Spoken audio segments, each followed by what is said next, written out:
តសោះបងមកដល់ផ្ទះ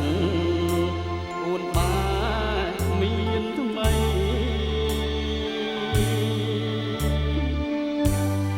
អូនយករូបគេជាមន្ត្រីមើលមិនដាច់រូបប្តីហាននឹងពលគោនឹងហើយជីវិតពលគោអាភពពលគោគ្មានទ្រព្យមកគប់ចិនតាកាបានបីខែស្រីប្រាសាវ៉ាដូចពីងលោកថាហត់ទឹកសម្លឹងកាំង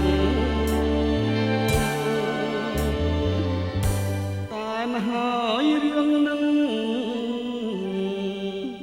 ទុកមួយឡាយចុះរឿងស្រីផាត់ប្រងជារឿងធម្មតា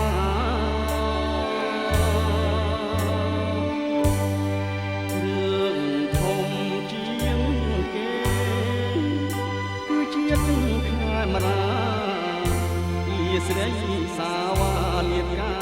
អងក្លិន